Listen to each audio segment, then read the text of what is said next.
எடுத்துக்கொள்ளுங்க. உபாகமத்தின் புஸ்தகம் 5ஆம் அதிகாரம் 10ஆம் வசனம்.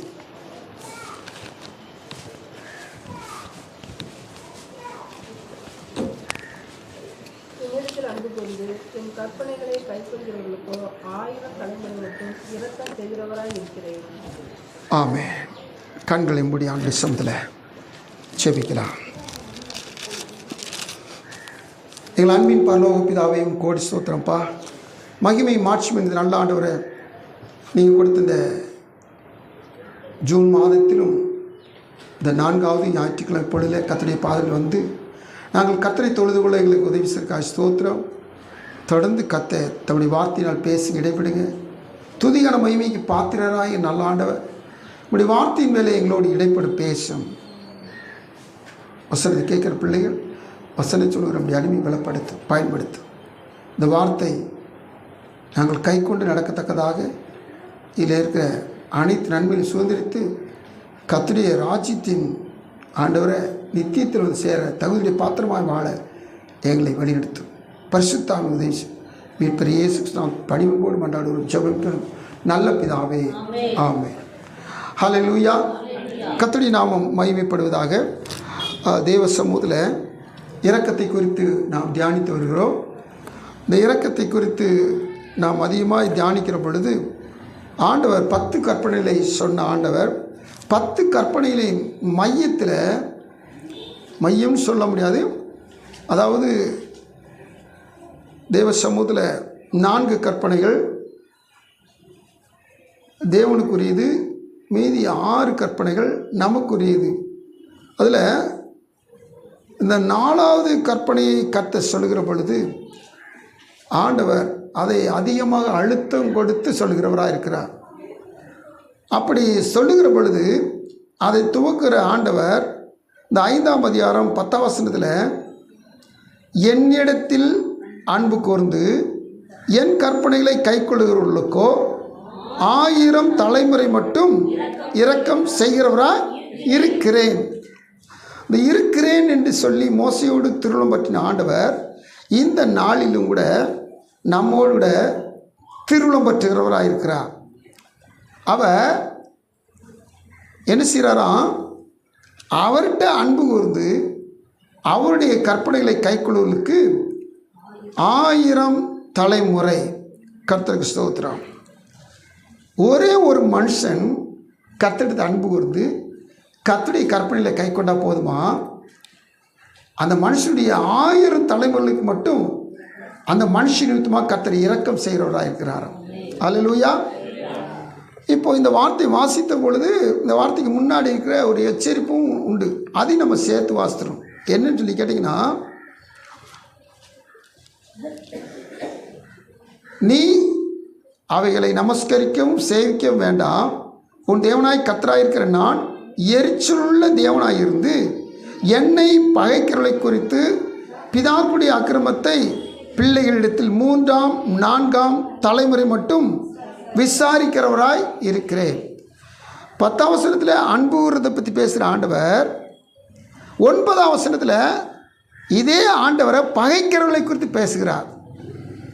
கவனிக்கிறீங்களா? 10ஆம் வசனத்தில் அன்பு கூறுகிறவர்கள், ஆண்டவர்கிட்ட அன்பு கூறுகிறவர்கள். 9ஆம் வசனத்தில் ஆண்டவரை பகைக்கிறவர்கள். பகைக்கிறவர்கள் என்னது?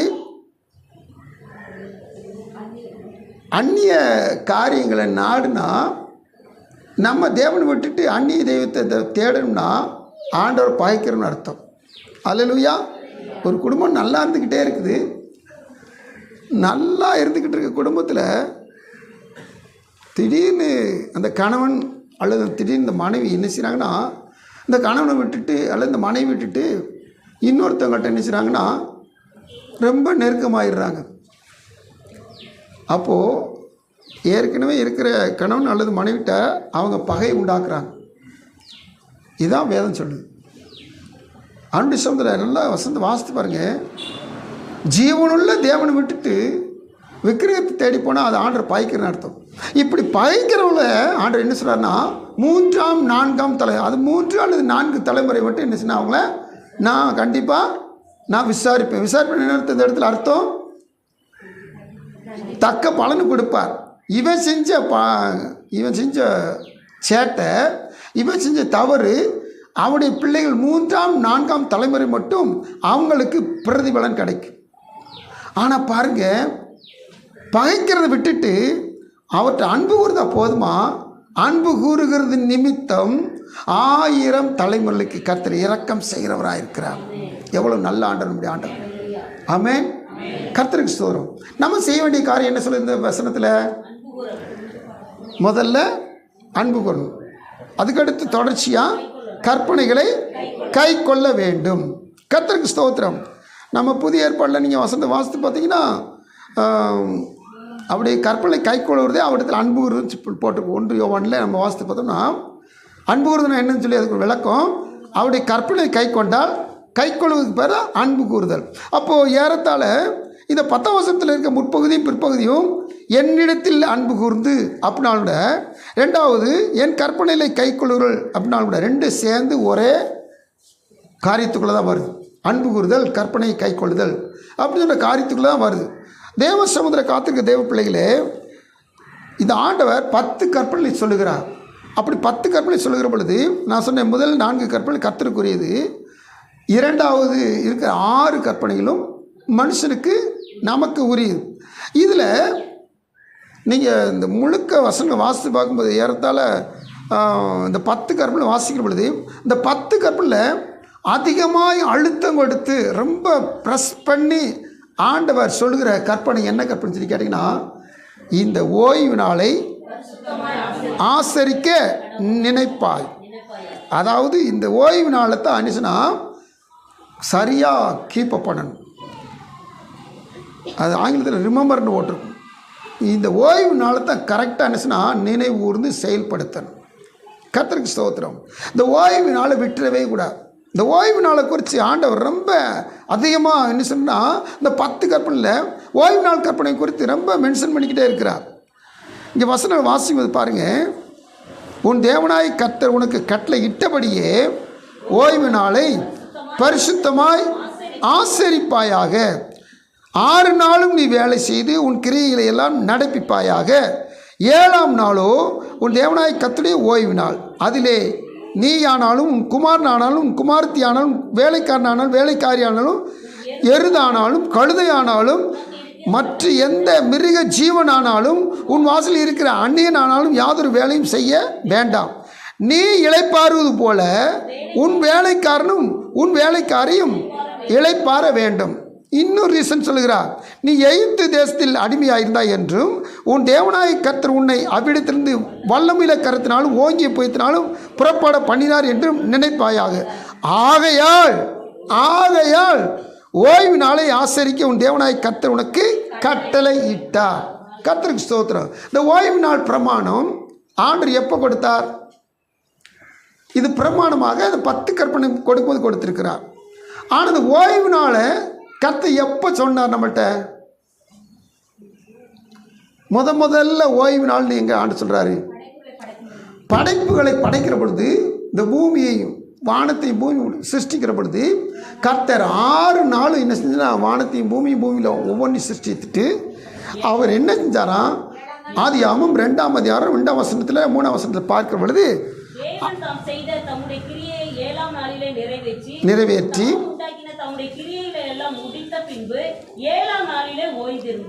ஏழாம் நாளில் ஓய்ந்திருந்தார். அடுத்தபடியாக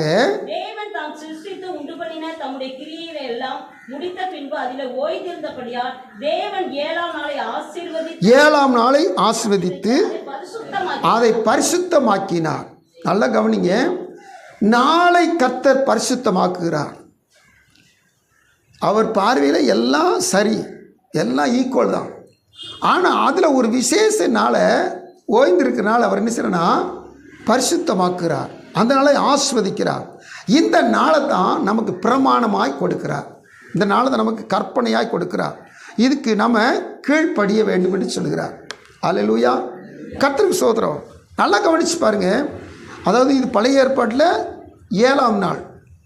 இது எப்படி புதிய ஏற்பாட்டில் வரும்போது இயேசு கிறிஸ்து வாரத்தின் முதல் நாள் உயிர்த்தெழுந்தபடியால் இந்த ஓய்வு நாள் நமக்கு வாரத்தின் முதல் நாள், இது ஆராதனை நாளாக மாறுகிறது. அல்லேலூயா. கர்த்தருக்கு ஸ்தோத்திரம். இன்னும் நம்ம பழைய முறையின்படி பாரம்பரிய திருச்சபையில் ஜெபிப்பாங்க, ஆண்டவரே இந்த ஓய்வு நாள் ஆராதனை ஆசீர்வதித்து கொடுங்கன்னு சொல்லுவாங்க. ஆனால் ஞாயிற்றுக்கிழமை லீவுன்றதுனால அது ஓய்வு நாள் கிடையாது, நமக்கு வாரத்தின் முதல் நாள். இது உலகம் முழுக்க தேவ பிள்ளைகள் கிறிஸ்தவர்கள் அதிகமாக இருக்கனால உலகத்தை அதிகமாக ஆண்ட பிரிட்டிஷ்காரங்க நினச்சிட்டாங்கன்னா அவங்க வாரத்தின் முதல் நாள் ஆண்டவர் இயேசு உயிர் தெழுந்தனால ஆராதனைனால எல்லாரும் ஆராதனைக்கு அவனுடைய ஆலயத்துக்கு செல்ல வேண்டும் என்பதற்காக வாரத்தின் முதல் நாள் நினச்சிட்டாங்கன்னா ஓய்வு நாளாக மாற்றிட்டாங்க. அல்லேலூயா. அப்போது நமக்கு 7வது நாள் இன்றைக்கு நம்ம ஓய்வு நாளை ஆசிரிக்கிறது கிடையாது. இந்த 7வது நாளை நம்ம ஆசிரித்தோம்னா நம்ம பழைய ஏற்பாட்டின்படி நியாயப்பிரமாணத்தை கைக்கொள்வதாக காணப்படணும். அந்த 7வது நாளை நம்ம கைக்கொள்வதாக காணப்படும் என்று சொன்னால் நம்ம நியாயப்பிரமாணம் முழுவதும் கடைப்பிடிக்கணும். நியாயப்பிரமாணத்தை முழுசாக கடைப்பிடிச்சா தான் நம்ம நித்தியத்தில் சேர முடியும். கொஞ்சத்தை மாட்டு கடைப்பிடிச்சி கொஞ்சத்தை விட்டுட்டோம்னா அதனால் ஒரு பிரயோஜனம் கிடையாது. ஏன்னா நியாயப்பிரமாணத்தின்படி ஓய்வு நாள் அன்றைக்கி ஓய்ந்திருந்தோம்னா சனிக்கிழமை ஓய்ந்திருக்கணும், வெள்ளிக்கிழமை சமையல் பண்ணிடணும், வெள்ளிக்கிழமை அடுப்பு என்ன செய்யக்கூடாது, சனிக்கிழமை என்ன செய்யக்கூடாது, அடுப்பு பற்ற வைக்கவே கூடாது. அதாவது நியாயப்பிரமாணத்தின்படி ஆண்டவர் சொல்லி வச்சிருக்கிறார், அடுப்பு மூட்டக்கூடாது, அவனுடைய வேதவசம் சொல்லியிருக்கு. அப்போது எந்த காரணத்துக்கு கொண்டு வெள்ளிக்கிழமை 2 நாளுக்குள்ளே சாப்பாடு என்ன சொன்னால் சேர்த்து செஞ்சு வச்சிடணும். குறித்த தூரம் இத்தனை மீட்டர் தான் நடக்கும் சொல்லி ஒரு கண்டிஷன் இருக்குது, அப்படித்தான் நம்ம செய்யணும். ஆனால் இன்றைக்கி அப்படி கிடையாது. இதை புதிய ஏற்பாட்டில் இருக்கிற நாம் ஆண்டவர் உயிர் தெழுந்த வாரத்தின் முதல் நாளை நாம் ஆராதனை நாளாக தான் நம்ம அதை அனுசரிக்கும்படிய ஓய்வு நாள் கற்பனையின்படி நம்ம அனுசரிக்கிறோம். ஆனால் அந்த ஓய்வு நாள் கற்பனையை கத்த நித்திய பிரமாணமாக நமக்கு கொடுத்துருக்கபடினால இந்த ஓய்வு நாளை நம்ம ஆராதனை நாளாக மாற்றிக்கொண்டோம். அதனால் ஆராதனை நாளில் கண்டிப்பாக ஆராதனை தான் செய்யணும். இதை குறித்து நம்ம உள்ளுக்குள்ள தியானிக்க போகிறோம். இந்த தேவனாய் கத்த நல்லா கவனிச்சு பாருங்கள். 6 நாள் அவர் கிரியை நடப்பிக்கிறார், 7வது நாள் ஒரு ஓய்ந்திருக்கிறார். ஓய்ந்திருந்து அந்த நாளை என்ன செய்யறனா ஆஸ்வதிக்கிறார், அதை பரிசுத்தமாக்குகிறார். அப்போது இந்த ஓய்வு நாள் இன்னைக்கு நமக்கு வாரத்தின் முதல் நாள், இந்த ஓய்வு நாள் இன்னைக்கு நமக்கு ஆராதனை நாள். அப்போ இந்த ஆராதனை நாளை கர்த்தர் நமக்கு ஆசீர்வாத நாளாக மாற்றுகிறார். அல்லேலூயா. இந்த ஆராதனை நாளை கர்த்தர் பரிசுத்தமாக்குகிறார். இந்த நாளில் நம்ம தேவ சமூகத்தில் எந்த காரணத்தை கொண்டு என்ன செய்யணும்னா நாம் இந்த தேவனுடைய காரியங்களை தவிர்த்து மற்ற எந்த காரியங்களையும் நாம் செயல்படுத்தக்கூடாது. அல்லேலூயா. தேவனுக்குரிய காரியங்களை மாத்திரம்தான் நாம் செய்ய வேண்டும். கர்த்தருக்கு ஸ்தோத்திரம். இந்த காரியங்களை ஆரம்பத்தில் நான் ஒரு காரியத்தை அடிக்க நான் சொல்லிட்டே வருவேன். இந்த தேவன் எப்படிப்பட்டவரோ அப்படியே நம்மை மாற்றுகிறவர். இந்த தேவன் என்ன சுபாவத்தில் இருக்கிறாரோ அந்த சுபாவத்தை நம்மிலும் எதிர்பார்க்கிறவர். ஆரம்பத்தில் சொல்கிற காரியத்தை நான் திரும்பி சொல்கிறேன், நல்லா கவனமாக கேட்டுங்க. இந்த தேவன் எங்கே இருக்கிறாரோ அங்கே நாமும் இருக்க அவர் விரும்புகிறவர். இப்போ பாருங்கள், அவர் அன்புள்ளவர், நம்ம அன்புள்ளவராக இருக்கணும்னு சொல்கிறார். அவர் பரிசுத்தமுள்ளவர், நம்ம பரிசுத்தமாக இருக்க விரும்புகிறார். அவர் பரலோகத்தில் இருக்கிறார், அதனால பூமியில் இருக்க நம்மளை ஒரு நாள் பரலோகத்துக்கு கொண்டு போய் சேர்க்க அவர் வாக்கு பண்ணியிருக்கார், வருவார், கொண்டு செல்வார். அல்லேலூயா. அடுத்தபடியாக இப்படி ஒவ்வொரு காரியத்தை இரக்கமுள்ளவர் நாமும் இரக்கமுள்ளவர்களாக இருக்கணும், அவர் நீதியுள்ளவர் நாமும் நீதியின்படி நடக்கணும். இப்படி ஒவ்வொரு காரியத்தை அவரை போல அவர்கள் மாற்றி வருகிற ஆண்டவர் இவர் 7வது நாளில் ஓய்ந்திருந்ததுனால அவரை போல நம்மையும் ஓய்ந்திருக்க சொல்லுகிறார். அப்போ இந்த கற்பனைகளுக்கு நம்ம என்ன செய்யணும்? கீழ்ப்படியணும். இந்த கற்பனை கீழ்ப்படியும் போது முதல் வார்த்தையை அன்பு கூர்ந்து சொல்லிட்டு 2வது வார்த்தையை கை கொள்ளுங்கன்னு சொல்கிறார். அப்போ அன்பு கூர்ந்து கை கொள்ளுதல் சொன்னால் என்ன?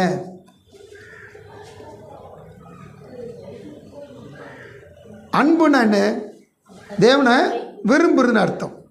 அப்போது நாம் இந்த ஓய்வு நாள் பிரமாணத்தை அல்லது ஆராதனை பிரமாணத்தை நாம் விருப்பத்தோடு நிறைவேற்றணும், அன்பு கூர்ந்து நிறைவேற்றணும். இதை கை கொள்ளுன்னா இப்போது தம்பிகளா, நீங்கள் கண்டிப்பாக 6:30 மணி ஆராதனைக்கு ஒரு 6:25க்கு முன்னாடி வாங்க அப்படி சொன்னால் இது ஒரு கண்டிப்பு. ஆனால் இந்த தம்பிகளாகவும் 6:30 மணி ஆராதனைக்கு நான் 6:25க்கு முன்னாடி போகணும், அப்படி சொல்லி வந்தால் அது அன்பு கூர்ந்து வருதல். அல்லேலூயா. கட்டளை விட அன்பு தான் பெரிது. ஆமென். ஒரு பிள்ளைகளை இப்படி செய் அப்படி செய்யன்னு சொல்லி கண்டிஷன் போட்டுக்கிட்டே இருந்தால் அந்த பிள்ளைகளுக்கு வெறுத்து போயிடும். ஆனால் பாருங்கள், அந்த பிள்ளைலாம் மனம் உவந்து, இந்த வாலண்டியர்ஸ் சொல்லுவாங்க, வாலண்டியர் ஒர்க்குன்னு சொல்லுவாங்க. அதாவது அவங்களாம் என்னச்சுன்னா மனம் உவந்து விருப்பத்தோடு, இது அன்பு கூறுதல். இந்த தேவன் நமக்கு எவ்வளவு நன்மை செஞ்சிருக்கிறார், இவருக்கு நம்ம ஏதாவது ஒன்று செய்யணும்னு சொல்லிட்டு இந்த ஞாயிற்றுக்கிழமை ஆராதனை கர்த்தர் சொல்ல விருப்பத்தோடு ஆண்டவர் ஆராதிக்க வந்தோம்னா இதைத்தான் கர்த்தர் விரும்புகிறவராக இருக்கிறார். அல்லேலூயா. இந்த ஓய்வு நாள் பிரமாணம், இந்த புதிய ஏற்பாட்டில் இருக்கிற ஆராதனை நாள், இந்த பிரமாணத்தில் தேவன் சொல்ல அன்பு கூர்ந்து செயல்படணுமா. இந்த அன்பை பற்றி நம்ம பின்னாடி கொஞ்சம் கொஞ்சமாக பார்க்க போகிறோம். இப்போது இந்த ஓய்வு நாள் பிரமாணத்தை குறித்து கொஞ்சம் கொஞ்சமாக பார்க்கும்பொழுது 20ஆம் அதிகாரம் யாத்திராகம புஸ்தகத்தில் 8ஆம் வசனத்தில் போட்டிருக்குது. இங்கே உபாகமம் 5:12 போட்டிருக்குது. சொல்லுங்கள், வாசிய. ஓய்வு நாளை பரிசுத்தமாய் ஆசரிக்க நினைப்பாயாக. இந்த ஓய்வு நாளை என்ன செய்யணுமா, பரிசுத்தமாய் அவர் பரிசுத்தப்படுத்திட்டாரு. அதனால நாமும் என்ன செய்யணுமா, பரிசுத்தமாய் ஆசரிக்கணும். பாருங்க, சரீர சுத்தத்திலிருந்து உடை சுத்தத்திலிருந்து இன்னுமா இது ரெண்டும் புறம்பானது. இன்னும் ஆவிக்குரிய பிரகாரமாக நாம் பாவம் செஞ்சவர்களாக வந்து ஆராதிக்கக்கூடாது. காணிக்க படைக்கிற பொழுது ஆண்டவர் என்ன சொன்னார் புதிய ஏற்பாட்டில், உன் சகோதரன்ட்ட உனக்கு கசப்பு வெறுப்பு இருந்தால், உன் சகோதரன் உனக்கு பகைமை இருந்தால், அந்த பகையோடு நீ என்ன செய்ய, அதை வந்து காணிக்க போடக்கூடாது. அப்போ நீ என்ன தான் செய்யணும், அவன்கிட்ட ஒப்புரவாகிட்டு வந்து தான். அப்போது இந்த ஆராதனையை பரிசுத்தமாக்கணும்னு சொன்னீங்க, ஆராதனை பரிசுத்தப்படுத்தணும்னு சொன்னால், உன் ஓய்வு நாளை பரிசுத்தமாக ஆசரிப்பாயன்னு சொன்னீங்கன்னா, இன்றைக்கி ஆராதிக்க வர்ற நாம பாவத்தோடு வந்து ஆராதிக்கக்கூடாது. அல்லேலூயா. பாவ செய்கைகள் பாவ செயல்களோடு வந்து ஆராதிக்கவே கூடாது. அதனால எங்கே ஒப்புரவாகணுமோ அங்கே ஒப்புரவாகிட்டு வந்து தான் இங்கே ஆராதனை செய்யணும். இதுதான் அன்பு கூறுதல், இதுதான் ஆண்டு சபையில் ஆராதனை செய்தல். இதைத்தான் கர்த்தர் விரும்புகிறவராக இருக்கிறார். அப்போ நம்ம வாசித்தோம், ஓய்வு நாளை பரிசுத்தமாய். நம்ம வெளிப்பிரகாரமாக நல்லா குளித்து நல்ல துவைச்ச ட்ரெஸ் அல்லது புது ட்ரெஸ்ஸை போட்டு நம்ம வந்துடும், இது வெளிப்பிரகாரம் சுத்தமாயிடும். ஆனால் ஆவிக்குரிய பிரகாரமாக நாம் எந்த விதத்திலும் கசப்பு வெறுப்பு பொறாமை, உள்ளே இருக்கிற களியாட்டுகள், உள்ளே இருக்கிற இச்சையின் கிரிகள், இது எல்லாமே அகற்றி விட்டு தேவ சமூகத்தில் வந்து கர்த்தரை ஆராதிக்கணும். இந்த ஓய்வு நாள் பிரமாணத்தை அல்லது ஆராதனை நாள் பிரமாணத்தை நம்ம என்ன சொன்னால் கை கொள்ள வேண்டும். இதை கர்த்தர் விரும்புகிறவராக இருக்கிறார். நமக்கு ஒரு தலைமுறைக்கு இல்லை, 1000 தலைமுறைக்கு இரக்கம் செய்கிறவர். அல்லேலூயா. அவன் ஒருத்தன் ரொம்ப விளைஞ்சிருச்சு சொல்லி களஞ்சியத்தை இடித்து பெருசாக கட்டிட்டு ஆயுசு முழுக்க சாப்பாடு சேர்த்து வச்சுட்டேன், ஆத்மாவை புசித்து குடித்து இளைப்பார். அவனுடைய ஆயுசு மட்டுக்குமே அவனால் அனுபவிக்க முடியல. இந்த ராத்திரியில் அவன் ஆத்மா எடுத்துக்கொள்ளணும்னு சொன்னால் எடுத்துக்கப்பட்டாச்சு. அப்போ ஒருத்தனுக்கு நெடு நாட்களுக்கு வாழ்நாள் முழுதும் சேர்த்துன சாப்பாடை சாப்பிட்றதுக்கு அவனுக்கு என்ன செய்யலைன்னா கொடுத்து வைக்கல. ஆனால் அவரிடத்தில் அன்பு கூர்ந்து அவருடைய கற்பனையை கை கொண்டுட்டோம்னா 1000 தலைமுறைக்கும் நமக்கு இரக்கம் செய்கிறவர். ஹல்லேலூயா. ஒரு ஆள் அன்பு கூர்ந்து கற்பனையில் கை கொண்டுட்டார்னா ஆண்டவர் சந்ததி சந்ததியாய் இரக்கத்தை காண்பிக்கிறவராக இருக்கிறார். ஸ்தோத்திரம். சரி, அடுத்தபடியான வாசிக்கிற பாருங்க, யாத்திராகமம் 31ஆம் அதிகாரம் 12லிருந்து 17 வரைக்கும் வசனங்களை வாசிக்க போகிறோம். மேலும் கர்த்தர் மோசேயிடத்தில், நீ இஸ்ரவேல் புத்திரரை நோக்கி, நீங்கள் என் ஓய்வு நாட்களை ஆசரிக்க வேண்டும். உங்களை பரிசுத்தப்படுத்துகிற கர்த்தர் நான் என்பதை நீங்கள் அறியும்படி இது உங்கள் தலைமுறை தோறும் எனக்கும் உங்களுக்கும் அடையாளமாக இருக்கும். ஆகையால் ஓய்வு நாளை ஆசரிப்பீர்களாக. அது உங்களுக்கு பரிசுத்தமானது. அதை பரிசுத்த குலைச்சலாக்குகிறவன் கொலை உள்ள கடவன். அதிலே வேலை செய்கிற எந்த ஆத்மாவும் தன் ஜனத்தின் நடுவில் இராதபடிக்கு அறுந்து போவான். 6 நாளும் வேலை செய்யலாம், 7ஆம் நாளோ வேலை ஒழித்திருக்கும் ஓய்வு நாள். அது கர்த்தருக்கு பரிசுத்தமானது. ஓய்வு நாளில் வேலை செய்கிறவன் எவனும் கொலை செய்யப்பட வேண்டும். ஆகையால் இஸ்ரவேல் புத்திரர் தங்கள் தலைமுறை தோறும் ஓய்வு நாளை நித்திய உடன்படிக்கையாக ஆசரிக்கும்படி அதை கைக்கொள்ள கடவர்கள். அது என்றைக்கும் எனக்கும் இஸ்ரவேல் புத்திரருக்கும் அடையாளமாய் இருக்கும். 6 நாளைக்குள்ளே கர்த்தர் வானத்தையும் பூமியையும் உண்டாக்கி 7ஆம் நாளிலே ஓய்ந்திருந்து பூரித்தார் என்றார். ஆமென். தேவசமூகத்தில் காத்திருக்க தேவ பிள்ளைகளே, இதில் ஒவ்வொரு காரியங்களை பாருங்கள். இந்த 13 வசனம் சொல்றதுக்கு, உங்கள் தலைமுறைதோறும் எனக்கும் உங்களுக்கும் இது அடையாளம். இந்த ஓய்வு நாள் என்பது இந்த ஆண்டவருக்கும் இந்த இஸ்ரவேல் ஜனங்களுக்கும் அடையாளம். அப்போது நம்ம ஆராதிக்கிற நாள் கர்த்தருக்கு நமக்கு ஒரு அடையாள நாள். இதனால் இந்த ஓய்வு நாள் என்ன சொன்னால், ஆராதனை நாள் என்ன சொன்னால் ஆசரிக்க வேண்டும். இது பரிசுத்தமானது. இதை பரிசுத்த குலைச்சல் ஆக்கினால் பழைய ஏற்பாட்டில் என்ன செய்யணுமா? 14 வசனத்தில், கொலை உண்ண கடவன், வேலை செய்கிற எந்த ஆத்மாவும் தன் ஜனத்தில் நடுவில் இராதபடிக்கு அறுப்புண்டு. 1வது அவனுக்கு கொன்று போட்டணும், இல்லாட்ட அவன் ஆட்டோமேட்டிக் என்ன செஞ்சிருவான்? அறுப்புண்டு போயிடுவான், அவனே இல்லாமல் போயிடுவான். பாருங்கள் எப்படிப்பட்ட கடுமையான ஒரு பிரமாணமாக இருக்குன்னு பாருங்கள். ஆனால் இந்த பிரமாணத்தை அன்பு கூர்ந்து என்ன செய்ய நான் கை கொள்ள வேண்டுமா? ஸ்தோத்திரம். இந்த பழைய ஏற்பாட்டில் அல்லது இயேசுடைய பூமியில் அவர் பிறந்து கிருபையின் பிரமாணத்தை கொடுக்கும் வரைக்கும் இந்த பிரமாணங்கள்லாம் பார்த்தீங்கன்னா ரொம்ப கடுமையாக இருக்கும். அப்போ சில 5ஆவது இடத்த கூட நம்ம வாசிக்கிறோம், அனனிய சபிரல் காரியங்களோட வாசிக்கிறோம். ஒளிவு மறைவு செஞ்சதுனால தேவ சன்னிதானத்தில் அவங்க நினைச்சிட்டாங்க, கணவனும் செத்துட்டாரு, மனைவி செத்துட்டாங்க. அனனியால் சபிரால் காரியத்தில் 2 பேரும் செத்து போட்டாங்க.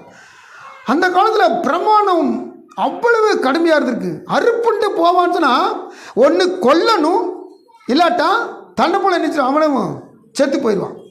இதுதான் வேத பிரமாணம். ஆனால் இன்றைக்கி நம்ம கிருபையின் பிரமாணத்தில், ஆராதனை நாள் பிரமாணத்தில் நாம் ஆராதனை செஞ்சாலும் சரி செய்யாட்டாலும் சரி, இன்றைக்கி உடனுக்குடன் நியாய தீர்ப்பு இல்லாதனால நமக்குள்ள ஒரு மப்பு மந்தாரம் வந்துருச்சு, நமக்குள்ள ஒரு அசட்டை நிர்வசாரம் வந்துருச்சு, நமக்கு சாக்கு போக்கு அநேக காரியங்கள் சொல்லுவோம். ஆனாலும் வசனம் சொல்லி பாருங்க, பரிசுத்த குலைச்சல் ஆக்குறவன் கொலை உண்ண கடவன். என்ன பரிசுத்த குலைச்சல் ஆக்குறது? என்னத்தை தான் பரிசுத்த குலைச்சல் ஆக்குறோம்? நீங்கள் ஏசியா புஸ்தகத்தை எடுத்துக்கொள்ளுங்க கொஞ்சம். அதில் 58ஆம் அதிகாரம் கடைசி 2 வசனம் வாசிங்க. பாருங்க, பரிசுத்த குலைச்சல் ஆக்குற என்னதான்? உனக்கு இஷ்டமானதை செய்யாதே, காலை விளக்கு, உன் வழிகளின்படி நடவாதே, உனக்கு இஷ்டமானதை செய்யாதே, உன் சொந்த பேச்சை பேசாதே, ஓய்வு நாளை மனமகிழ்ச்சி நாள் என்றும் கர்த்தருடைய பரிசுத்த நாளை மகிமையுள்ள நாள் என்று சொல்லி அதை மகிமையாக எண்ணுவாயானால், இன்னும் சொல்லிக்கிட்டே போறார், அப்பொழுது கர்த்தரில் மன மகிழ்ச்சியாய் இருப்பாய். பூமியின் உயர்ந்த இடங்களில் உன்னை ஏறி இருக்கும்படி பண்ணி உன் தகப்பனாய் யாக்கோபுடைய சுதந்திரத்தால் உன்னை போஷிப்பேன்.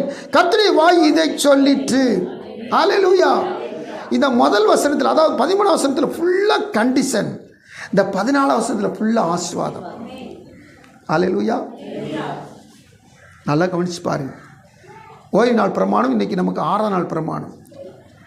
இந்த ஆராதனை நாளை நம்ம என்ன செய்யக்கூடாதான், இஷ்டமானதை, எனக்கு இஷ்டமானதை, எனக்கு இந்த ஓன் பிஸ்னஸ்ன்னு சொல்லுவாங்கள்ல, எனக்கு சொந்தமான காரியத்தை நான் என்ன செய்யணும் செய்யக்கூடாது. இதுக்காக என் காலை என்ன செய்யக்கூடாது, நடத்துறதுக்கு ஓடுறதுக்கு பயன்படுத்த கூடாது. அப்படி இந்த பழைய ஏற்பாட்டு பிரமாணத்தை புதிய ஏற்பாட்டு பிரமாணமாக நம்ம என்ன சொன்ன மாற்றிட்டோம். எப்படின்னா சனிக்கிழமை ஞாயிற்றுக்கிழமை மாற்றிட்டோம். மாற்றலை, ஆர்டர் நமக்கு அப்படி ஏற்படுத்தி கொடுத்துட்டார். அவர் வாரத்தின் 7ஆம் நாள் உயிர் தெழுந்திருந்தான்னா இன்ன வரைக்கும் நமக்கு 6ஆவது நாள் 7ஆவது நாளாக இருந்திருக்கும். அவர் முதல் நாள் உயிர் தெழுந்தனால இந்த பிரமாணம் நமக்கு ஞாயிற்றுக்கிழமை மாறிட்டு, இந்த ஞாயிற்றுக்கிழமை காரியங்களில் எனக்கு இஷ்டமானதை நான் செய்யவே கூடாது.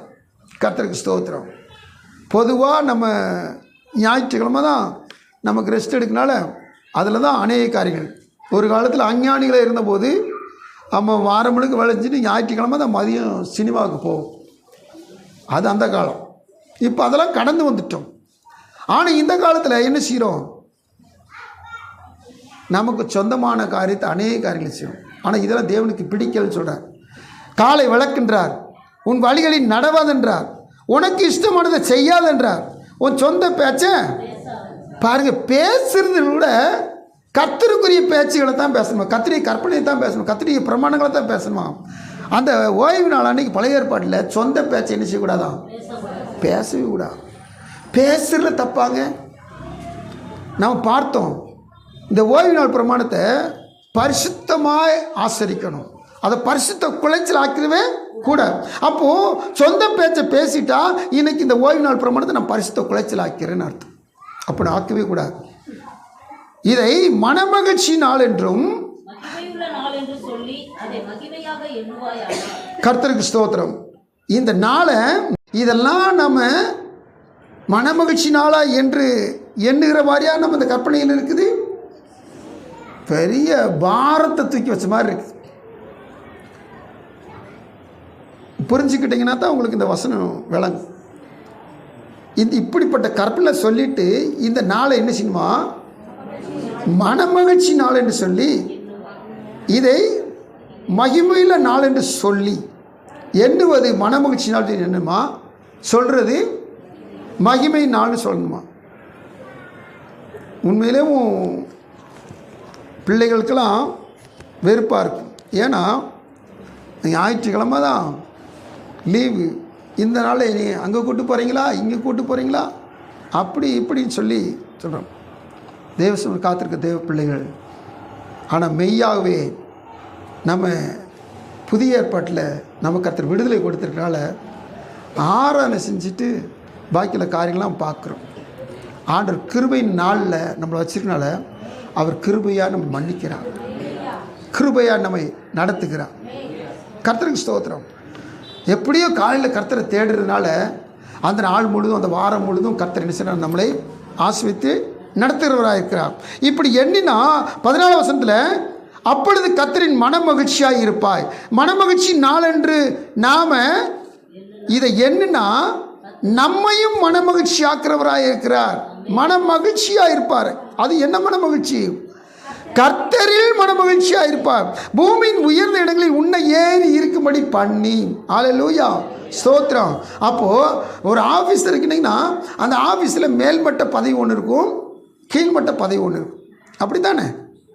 இப்போ கலெக்டர் ஆஃபீஸ் போனோம்னா மேல்மட்ட பதவி அங்கே என்னது, கலெக்டர் தான் மேல்மட்டம், அங்கே கீழ்மட்ட பதவி ஒரு வாட்ச்மேன். அப்போது ஆண்டவர் எதை எடுத்தாலும் சரி, ஒரு டிபார்ட்மெண்ட்டுக்குள்ள நுழைஞ்சா வசனம் சொல்லுது, உயர்ந்த இடங்களில் உன்னை ஏறி இருக்கும்படி. அல்லேலூயா. இது தாங்க தேவ பிள்ளைகளுக்குரிய ஓய்வு நாள் பிரமாணத்தை கைக்கொள்கிற பிள்ளைகளுக்குரிய ஆசீர்வாதம். ஆமென், அல்லேலூயா. கர்த்தருக்கு ஸ்தோத்திரம். புதிய ஏற்பாட்டில் ஒரு வசனம் கொலோசை நினைக்கிறேன், மேலானவைகளை நம்ம என்ன செய்யணும், அதை கண்டுபிடிச்சிடலாமா?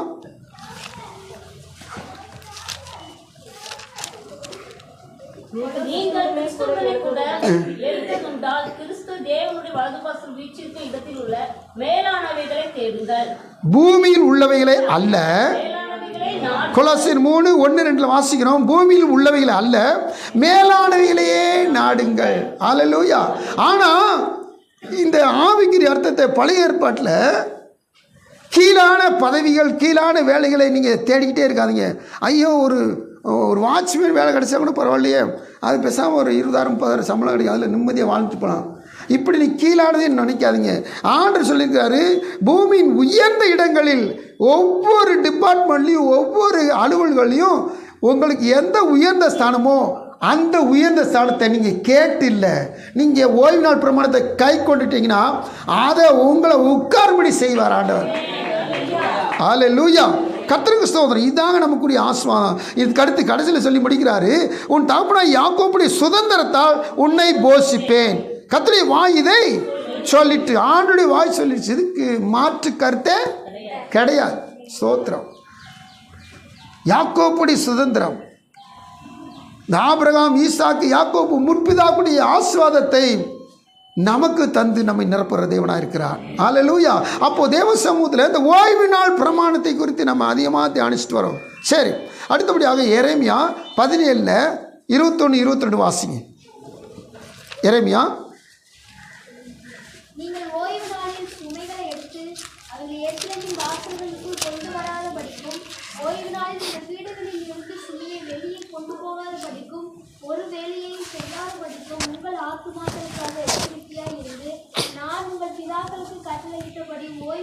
பரிசுத்தமாக்குங்கள் என்று கர்த்தர் அது எழுத்தின்படி ஓய்வு நாள் பிரமாணத்துக்கு சில காரியங்களை சொல்கிறார். இறைமையா சொல்லிவிட்டு நீங்கள் சுமக்கிறதும் சரி எடுத்து வர சரி இதெல்லாம் ஜாக்கிரதையாருங்க. இப்போது சொல்ல வேண்டிய காரியம் 22 உங்கள் ஆத்துமாக்களுக்காக எச்சரிக்கையாக இருந்து நான் உங்கள் பிதாக்களுக்கு கட்டளையிட்டபடி ஓய்வு நாளை பரிசுத்தமாக்குங்கள். இந்த ஆத்துமாவில் நம்ம என்ன செய்யணுமா? எச்சரிப்புடையவர்களாய் காணப்படணும். ஸ்தோத்திரம். உலகம் முழுவதையும் நான் ஆதாயப்படுத்தினாலும் பிஸ்னஸ் பண்ணுறதில்ல, சுமையை கொண்டு வரல, பர்ச்சேஸ் பண்ணுறதில்ல, சேல்ஸ் பண்ணுறதில்ல, நான் பெரிய கோடீஸ்வரன் ஆகிட்டேன். ஆனால் உலகம் முழுது நான் ஆதாயப்படுத்தினாலும் ஏன் ஆத்மா நஷ்டப்பட்டு போயிடக்கூடாது? நான் ஓய்வு நாள் பிரமாணத்தை மீறினேன்னா நான் எச்சரிப்பை இழந்துட்டேன்னு அர்த்தம். இந்த ஓய்வு நாள் பிரமாணத்தை குறித்து நான் எச்சரிப்பில் என் ஆத்மா என்ன செய்யணும்? ரொம்ப ஜாக்கிரதையாக இருக்கும். இந்த ஆத்மா ரொம்ப கவனமாக இருக்கணும். அல்லேலூயா. வசனம் சொல்லி பாருங்க, உங்கள் ஆத்துமாக்களுக்காக எச்சரிக்கையாக இருந்து இந்த ஆத்மா நஷ்டப்பட்டு போயிடக்கூடாது, இந்த ஆத்மா இழந்து போயிடக்கூடாது.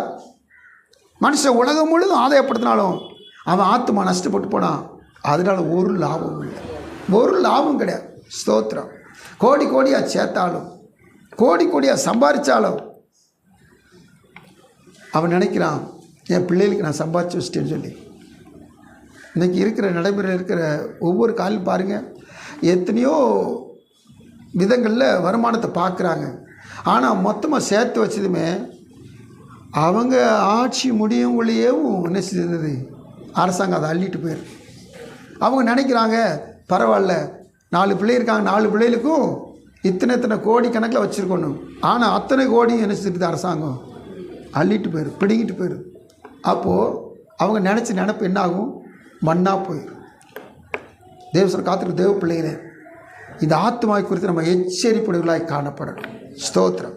அடுத்தபடியாக நம்ம மத்தேயு சுவிசேஷம் 12ஆம் அதிகாரம் 5ஆம் வசனத்தை வாசிங்க. அன்றியும் ஓய்வு நாட்களில் ஆசாரியர்கள் தேவாலயத்தில் ஓய்ந்திராமல் ஓய்வு நாளை வேலை நாளாக்கினாலும் குற்றமில்லாது இருக்கிறார்கள் என்று நீங்கள் வேதத்தில் வாசிக்கவில்லையா? இங்கே ஒரு காரியத்தை ஆண்டவர் நமக்கு சொல்லித்தரார். இந்த காரியத்தில் இருக்கிற உள்ளான ஆவிக்கு ரத்தத்தை நம்ம பார்க்க போகிறோம். இதில் என்ன சொல்கிறார் ஆண்டவர்? ஓய்வு நாளில் ஆசாரியர்கள் தேவாலயத்தில் ஓய்ந்திராமல் ஓய்வு நாளை வேலை நாள் ஆக்கினாலும் குற்றமில்லாது இருக்கிறார். ஓய்வு நாள் வேலை செய்யக்கூடாது. 12 கோத்திரத்தில் ஒரு கோத்திரம் லேவி கோத்திரம். லேவி கோத்திரத்தில் ஆசாரிய முறைமையை பின்பற்றுங்கிற ஆசாரியர்கள் இருக்கிறாங்க. இந்த ஆசாரியர்களுக்கு ஓய்வு நாள் அன்னைக்கு தான் வேலை. அல்லேலூயா. ஆசாரியருக்கு என்ன வேலை? ஓய்வு நாள் அன்னைக்கு தான் பலி செலுத்துகிற வேலை. அப்போ இவங்க ஓய்ந்திராமல் இவர்கள் வேலை செஞ்சாலும் அது அவங்க குற்றம் கிடையாது. அப்போ குற்றம் யாருக்கு தான் குற்றம்? இஸ்ரவேலருக்கு தான் குற்றம். ஆசாரியர்களுக்கு அது குற்றம் கிடையாது. அவங்க என்ன செய்யக்கூடாது? வேலை செய்யக்கூடாது. ஆனால் ஆசாரியர் என்ன செய்யணும்? வேலை செய்யணும். அப்போ இந்த ஆசாரியர் என்ன வேலை செய்கிறாங்க? ஆசாரியர் என்ன வேலை செய்கிறாங்க? ஆலயத்தில் இருக்க ஆசாரியர்கள் பலி செலுத்துகிறார்கள். பலி செலுத்துகிற ஒரு வேலை தானே. அந்த வேலையை உலக பிரகாரமான காரியத்தில் அவங்க செய்யக்கூடாது. ஆனால் ஆவிக்குரிய பிரகாரமாக ஆலயத்தில் இந்த வேலையை ஆசிரியர் செஞ்சுதாகணும். அப்போது இதில் ஆண்டவர் நமக்கு சொல்லித்தருகிற காரியம் என்னன்னு சொல்லி கேட்டிங்கன்னா, இந்த ஓய்வு நாள் இன்றைக்கு இருக்கிற 6ஆவது நாள், இந்த 6ஆவது நாளில் ஆசாரியர்கள் செய்கிற வேலையை நம்ம செஞ்சே ஆகணும். அந்த ஆசிரியர் என்ன செஞ்சாங்க? பலி செலுத்தினாங்க. அப்போ பலி செலுத்துனா அதனுடைய உள்ளான காரியம் என்ன? பழைய ஏற்பாட்டில் ஒரு குற்றம் செஞ்சுட்டான், ஒரு பாவம் செஞ்சுட்டான், ஒரு மீறுதல் செஞ்சுட்டான், அவன் என்ன செஞ்சுனா ஆடு மாடு புறா இது கிடாரி இதில் கொண்டு போய் என்ன செய்யணும்? பலி செலுத்தணும். அப்போ பலி செலுத்தும் போது பிரமாணம் என்ன சொல்லி கேட்டிங்கன்னா, எவன் கொண்டு வந்தானோ அவன் என்ன செய்யணும்? அந்த ஆட்டு மேலே அந்த மாட்டு மேலே தலையில் கை வைக்கும். இப்போ இவன் செஞ்ச பாவம் அந்த ஆடு ஏற்றுக்கிறது. அந்த ஆடு ஏற்றுக்கிட்டான், இதை ஆசாரியன் கொள்கிறான், கொண்டுட்டு அது ரத்தத்தை பலிபீடத்தில் தெளிக்கிறான். இப்போது இவருடைய பாவம் என்ன செய்யுது? நிவர்த்தி ஆகும். அப்போது ஆசாரியன் உள்ளான வேலை என்ன வேலை செய்கிறான்னு சொன்னா, இந்த பாவ மனுஷனுக்காக பரிசுத்தருடைய சமூகத்தில் பரிந்து பேசுகிறான், மன்றாடுறான். அவன் செலுத்துறது பலிதான், ரத்தத்தை தான் அவன் செலுத்துகிறான். இப்போ இவன் பாவம் மன்னிக்கிறப்படுகிறது. இப்போ இன்னைக்கு அநேகருடைய பாவங்களுக்காக நாம் ஒவ்வொருவரும் தெரிந்து கொள்ளப்பட்ட ஆசாரிய கூட்டமாக இருக்கிறபடினால நாம் இந்த பூமியில் நம்மை சார்ந்திருக்கிற நம்மை சுற்றி இருக்கிற உலக ஜனங்கள், உறவு ஜனங்கள், குடும்பத்தார், என் நண்பர்கள், என்னுடைய உடன்பிறப்புகள், என்னுடைய தகப்பன், தாய் எல்லாருக்காக நான் தேவசமத்தில் இந்த பரிசுத்த 6ஆவது நாளில் நான் கர்த்தருடைய சமூகத்தில் மன்றாடுகிற பொழுது கர்த்தருடைய பிரமாணத்தை நான் நிறைவேற்றுகிறவனாக இருக்கிறேன். ஓய்வு நாளில் ஆசாரியர்கள் வேலை நாளாக்குகிறார்கள். அப்போ இந்த 6ஆவது நாளில் நான் தேவ சமூகத்தில் என் சொந்த பேச்சை பேசாமல் இன்னைக்கு நான் முடிந்த அளவுக்கு நான் பரிந்து பேசுகிற வேலை செஞ்சேன்னா நான் பூமியில் உயர்ந்த இடங்களில் நான் வாசம் பண்ணுறேன். ஸ்தோத்திரம். என்னை கர்த்தரில் மனமகிழ்ச்சியாய் கர்த்தர் வைப்பார். சந்தோஷமா இருக்கீங்களா? அப்போ முடிஞ்ச அளவுக்கு இந்த பிரமாணத்தை இன்னைக்கு கற்றுக்கொண்டோம்னா இன்னைக்கு இருந்து என்ன இதை கை கொள்ள தொடங்கிடும். எப்படியாவது ஒரு ஆளுக்கு செபிச்சிடணும். சுவிசேஷம் சொல்வது ரொம்ப பிரதானமான ஒன்று. இந்த சுவிசேஷத்தை இன்னைக்கு சொல்லுவதற்கு பலவிதமான தடைகள், கட்டுப்பாடுகள், தடை சட்டங்களாக வந்திருக்குது. ஆனாலும் நாம் ஜெபிக்கிற பிரமாணம் பார்த்தீங்க, ஜெபிக்கிற அந்த வாஞ்சி இருக்குது பார்த்தீங்களா, இந்த ஜெபிக்கிற தாகம் இருக்குது பார்த்தீங்களா, இந்த ஜெபம் பண்ணிட்டா போதும், இது ஆசாரிய செய்கிற வேலையை நம்ம செய்கிறோம்னு அர்த்தம். அப்படி செஞ்சிட்டோம்னா நிச்சயமாக இந்த பரிசுத்த நாளை நாம் பரிசுத்தமாக ஆசரிக்கிறோம். ஹல்லேலூயா. கர்த்தருக்கு ஸ்தோத்திரம். தேவனுடைய சொல்ல காத்திருக்கிற தேவ பிள்ளைகளே, நாம் செய்ய வேண்டிய காரியங்களை கர்த்தர் ஒவ்வொரு காரியங்களும் ஒழுங்குக்கிறமா நமக்கு சொல்லித் தருகிறவராக இருக்கிறார். கர்த்தருக்கு ஸ்தோத்திரம். இப்போது ஆண்டவர் நமக்கு சொல்லித் தந்தார், என்னிடத்தில் அன்பு கூறு, அப்புறம் கற்பனையில் கைக்கொள் அப்படின்னு சொன்னார். இப்போது அன்பு கூறுவதை குறித்து நம்ம திரும்பமாக இந்த மேலே இருக்க டாபிக் வரோம். எப்படின்னு சொல்லி கேட்டிங்கன்னா, உபாகமம் 6ஆம் அதிகாரத்தில் ஆண்டு சொல்லும்போது, இஸ்ரவேலை கேள், நம்முடைய தேவனாய் கர்த்தர் ஒருவரை கர்த்தர்,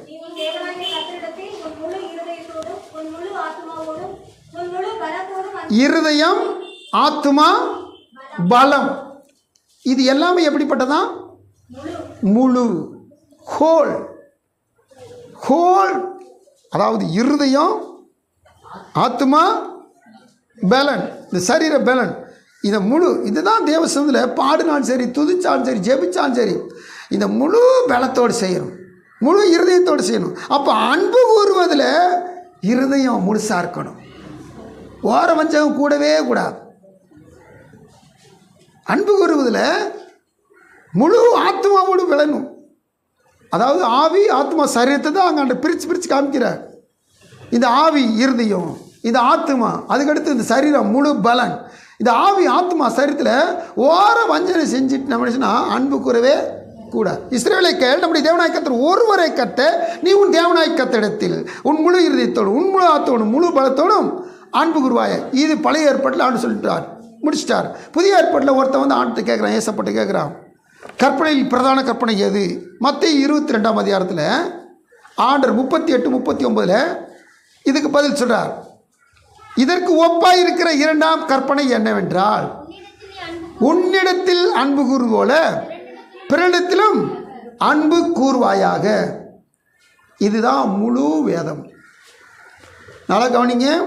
இந்த அன்பில் 3ஆக பிரியுது, இந்த அன்பில் 2ஆக பிரியுது. 2ல் முதல்ல தேவ அன்பு, தேவன்ட்டு அன்பு கூறுதல். அடுத்து 2வது பிரிவில் எண்ணில் அன்பு, பிறனில் அன்பு. விளங்குதா? முதல் அன்பு எங்கே? தேவன்ட்ட. 2வது அன்பு 2ஆக பிரியுது. அன்பு 2ஆக பிரியும் போது முதல் அன்பு தேவன்ட்ட. 2வது இதில் 2 பாகம் இருக்குது. முதல்ல ஏங்கட்ட, நான் எண்ணில் அன்பு போல நான் பிறனிடத்திலும். பிறன்னு சொன்னால் ஆண்டு நல்ல ஒரு கதை சொல்லி கொடுத்தார், சமாரியன் கதை சொல்லி கொடுத்தார். யார் நமக்கு தெரியாதவங்களோ, யார் நமக்கு சொந்தக்காரங்க இல்லையோ அவங்களுக்கு நன்மை செய்கிறத தான் ஆண்டு நமக்கு விலை காமிச்சார். இன்றைக்கி ஒருத்தவங்க நமக்கு நன்மை செஞ்சால் அவங்களுக்கு நன்மை செய்கிறோம். இது செய்க்கு செய்கை சரியாக போச்சு. ஏன்னா உலக பழமொழி அப்படி தான், செய்தாருக்கு செய் அப்படின்னு சொல்லி ஒரு பழமொழி முடிஞ்சிட்டு. ஆனால் கர்த்தர் அவர் சொல்லும்போது, நீ விருது செஞ்சாலும் சரி, நீ பந்தி செஞ்சாலும் சரி, பந்தி நீ செஞ்ச யாருக்கா சாப்பாடு கொடுத்தாலும் சரி, நீ உனக்கு திரும்பி சாப்பாடு கொடுக்க மாட்டான் பார்த்தியா, அவனை பார்த்து சாப்பாடு கொடு. யார் உனக்கு, நீ ஒருத்தனுக்கு ஒரு 10 ரூபாய் கொடுக்குறியோ, அவன் உனக்கு திரும்பி தரமாட்டான். அப்படி ஆளுக்கு நீ என்ன செய்ய, நீ தான தர்மம் பண்ணு. இதுதான் கர்த்தருடைய பிரமாணம். ஹல்லேலூயா. இதைத்தான் கர்த்தர் பிறரிடத்தில் அன்பு கூறுதல் சொல்கிறார். அந்த சமாரியை யாருன்னே தெரியாது.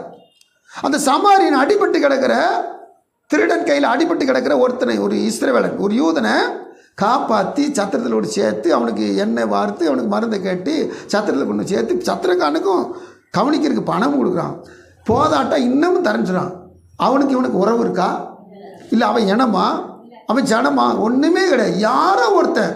அதுதான் அன்பு. இதான் பிறனிடத்தில் அன்பு கூறுதல் ஆண்டு சொல்கிறார். அப்போ தேவசமத்தில் முதல் அன்பு தேவனிடம், ரெண்டாவது பிரிவில் இருக்கிற அன்பு என்னிடம். இதை போல் ஈக்குவலாக பிறனிடம். அதாவது எனக்கு ஒரு காய்ச்சல்னா, எனக்கு ஒரு வயிற்று வலிச்சுன்னா நான் என்ன செய்கிறேன், உடனே ஏதோ ஒரு மருந்தை சாப்பிட்றேன். எனக்கு ஒரு முடியலைச்சுன்னா உடனே டாக்டர்கிட்ட போகிறேன். இப்போது பிறனிடத்திலும் அன்புனா, எனக்கு நான் எப்படி டாக்டரை கவனிக்கணும், அதுபோல் பிறனிடத்துக்கும் அப்படி ஒரு அன்பு கூறுதல். ஹல்லேலூயா. தேவஸ்தர் காத்திருக்கு தேவ பிள்ளைகளே, இப்படிப்பட்ட அன்பு கூர்ந்து அடுத்து தான் ஏன் கற்பனையில் என்னச்சுன்னா கைக்கொள் என்று சொல்லி கர்த்தர் சொல்லுகிறவராக இருக்கிறார். கர்த்தருக்கு ஸ்தோத்திரம். இப்போ லேவியராகவும் 18:30 வாசிப்போம். டைம் முடிஞ்சுக்கிட்டு நமக்கு தேவசந்தில் வாசி. லேவியராகவும் 18:30. ஆகையால் உங்களுக்கு முன் செய்யப்பட்ட அருவருப்பான முறைமைகளின் யாதொன்றையும் நீங்கள் செய்து அவைகளால் உங்களை தீட்டுப்படுத்திக் கொள்ளாதபடிக்கு என் கட்டளைகளை கைக்கொள்ளுங்கள். நான் உங்கள் தேவனாகிய கர்த்தர் என்று சொல்லி என் கட்டளைகளை கை கொள்ளுங்கள். இப்போ 26 வாசிங்க. இந்த அருவருப்பை எல்லாம் உங்களுக்கு முன் இருந்த அந்த தேசத்தின் மனிதர் செய்ததினாலே தேசம் தீட்டாயிற்று. கர்த்தருக்கு ஸ்தோத்திரம்.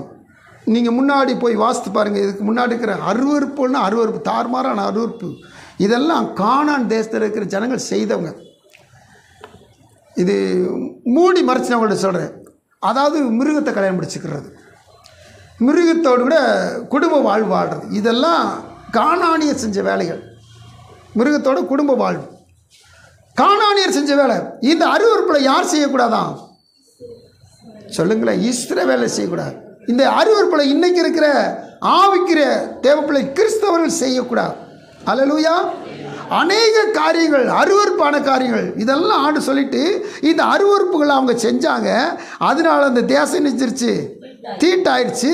அந்த தேசம் தன் குடிகளை 25 வருஷம் தன் தேசம் தன் குடிகளை கக்கி போட்டது, கக்கி போடும். இன்னைக்கு கர்த்தர் பரிசுத்தமாக்கி இருக்கிற அந்த ஓய்வு நாளில், பரிசுத்தப்படுத்திருக்க ஆசிர்வதித்திருக்கிற ஓய்வு நாளில், ஆராதனை நாளாக நம்ம ஆசரிக்கிறபடினால இதை கைக்கொள்கிற நாம் எந்த காரணத்தை கொண்டும் கைக்கொள்ள வேண்டிய கற்பனையில் கைக்கொள்ள விட்டுட்டோம்னா நம்முடைய தேசமே நம்மளை நினைச்சிரும், வாந்தி பண்ணி போட்டோம். ரொம்ப ஜாக்கிரதையாக இருக்கும். ஒரு நாளும் தேவ சமூகத்தில் இருக்க தேவ பிள்ளைகள் நாம் தேவனுடைய அருவருப்புக்கு நேரம் நடந்து போயிடவே கூடாது. ஸ்தோத்திரம். கடகடன் வாசித்து முடிப்போம். சங்கீதம் 19:11 வாசி. நம்ம எல்லாருக்கும் மனப்பாடமாக தெரிஞ்ச வசனம். இந்த கற்பனைகள் சொல்லுங்க, அடுத்து வாசிங்க. கை கொள்வதனால் மிகுந்த பலன் உண்டு. ஆண்டவர் என்னிடத்தில் அன்பு கூர்ந்து என் கற்பனை கைக்கொள் சொன்னார். இந்த கற்பனையில் கைக்கொள்ளும் பொழுது நமக்கு மிகுதியான பலன் கிடச்சிக்கிட்டே இருக்கும். அந்த பலன், ஒவ்வொரு பலன் வேதத்தில் சொல்லப்பட்டது. ஆண்டுடைய சமூகத்தில் எந்த காரணத்துக்கூடும் இந்த பலனை ஒரே ஒரு வசனத்தை வாசித்து முடிச்சிருவோம். வெளிப்படுத்தின விசேஷம் 1:3. வாசிக்கிறவன், கேட்கிறவன், கைக்கொள்கிறவன் பாக்கியத்தை பெற்றுக்கொள்ள முடியும். ஒவ்வொருவரும் பாக்கியம் பெற்றுக்கொள்ள முடியும். இந்த பாக்கியத்தை பெற்றுக்கொள்ள அன்பு கூறுவோம், கைக்கொள்வோம். கர்த்ததாமை தொடர்ந்து நம்மை நடத்துவாராக. கண்களை மூடியாமான்னு சொல்லி ஜெபிக்கலாம். எங்கள் அன்பின் பரலோக பிதாவின் கோடி ஸ்தோத்திரப்பா. மகிமையின் ராஜாவை நீங்கள் கொடுத்த இந்த வாரத்தின் முதல் நாளில் கர்த்தர் சொல்ல கோடி வந்து ஓய்வு நாள் பிரமாணத்தை ஆண்டவரே நாங்கள் கைக்கொள்ள வேண்டும் என்பது நீங்கள் எல்லா கற்பனையிலையும் சொல்லிட்டீங்க. ஆனால் அந்த 6வது நாள் அல்லது ஓய்வு நாள் பிரமாணத்தை அதிகமாக நீங்கள் அழுத்தம் கொடுத்து எங்கள்கிட்ட பேசியிருக்கீங்க. அதனால் எந்த காரணத்தை கொண்டும் இந்த 6வது நாள் பிரமாணத்தை நாங்கள் எப்படியெல்லாம் கைக்கொள்ள சொல்லி இன்னும் வேதனை நாங்கள் வாசித்து கீழ்ப்படிந்து உம்மிடத்தில் அன்பு கூர்ந்து அதை கை கொண்டு எங்கள் வாழ்வில் பூமியில் உயர்ந்த இடங்களில் நாங்கள் அன்று ஏறி இருக்கும்படி எங்களுக்கு உதவி செய்யுங்க. கர்த்தரில் மனமகிழ்ச்சியாய் காணப்பட உதவி செய்யுங்க ஆண்டவரே.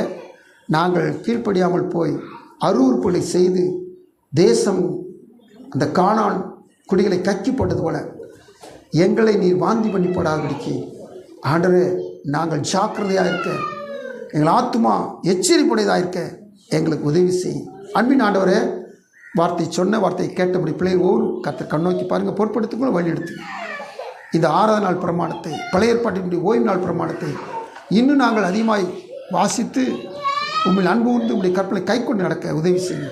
அந்த பிள்ளைகளை ஆஸ்வதித்து சந்தோஷமான சமானத்தை நிரப்பி அனுப்புங்க.